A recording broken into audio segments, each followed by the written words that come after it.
Hey, do you know what nano means? It means small, very small. It is 1,000,000 times smaller than the smallest measure on a ruler. If you want to get an idea of how small a nanometer really is, you'll need to take a piece of hair from your head. Go on, it won't hurt. Got it. Now take a good close look at that strand of hair. Not much to look at, is it? If we were to shrink you down, smaller than the smallest thing you can see with the naked eye, you will find that your piece of hair starts to look a lot more interesting. You are now about the size of a red blood cell. Your strand of hair is a massive tree compared to you. Even at this size, you're still about 1,000 times too big to be considered nano. To get you down to the nanoscale, we will have to shrink you to about 100 nanometers tall. Hey, where are all the lights? You are now smaller than the wavelength of visible light. You are practically invisible. But for the sake of demonstration, I think we should turn on some lights. At this size, the red blood cell is 1,000 times bigger than you are. It is like an enormous stadium. Welcome to the nanoscale. You could probably hold a common cold virus in your hands quite comfortably now. The rhinovirus is only about 30 nanometers across and is nearly impossible to see next to the red blood cell. A red blood cell is too big to be considered nano.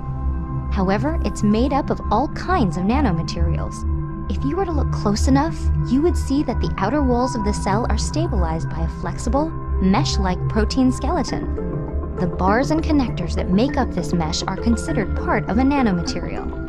Without these reinforcing nanostructures, the cell would be much more fragile and not nearly as flexible. It wouldn't stand a chance in your body.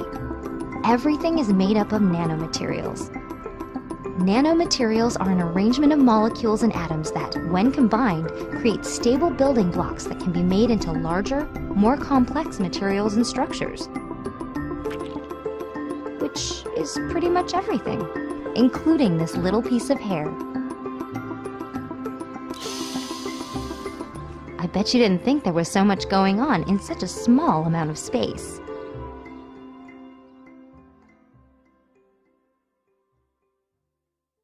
Nanotechnology has the potential to change the world in many positive ways. It will improve many of the products that we use every day and make many new products possible. But how is it going to do that? In a nutshell, nanotechnology is the science of very small things, usually smaller than 100 nanometers. But how small is that? 100 nanometers is equivalent to about 1,000 atoms across or less. At this scale, things that we take for granted can behave in very different ways. You can understand the differences if you think about carbon. If you arrange carbon atoms one way, you get diamond. Arrange them another way and you get graphite. The nanotech way to arrange carbon atoms is to roll them into nanoscale tubes. When you do that, you get something amazing. Carbon nanotubes are incredibly strong and light. They'll make it possible to create things like space elevators. The elevator will run up and down a nanotube ribbon into space. Another application of nanotechnology can be seen in batteries. By making the granules inside the battery at a nanometer scale, it's possible to recharge the battery faster, and the battery lasts longer. The nanoparticles have a lot more surface area, and the whole battery works better.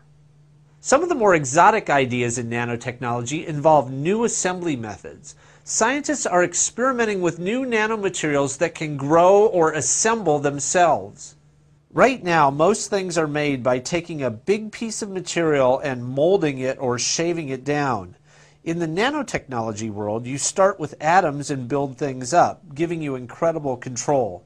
Cells are already able to do this. The goal is to find ways for human beings to do this as well. Nanotechnology is still a very young science, but once it starts advancing, it will affect almost every part of our lives, from medicine to computers to cars. It will be fascinating to watch it unfold.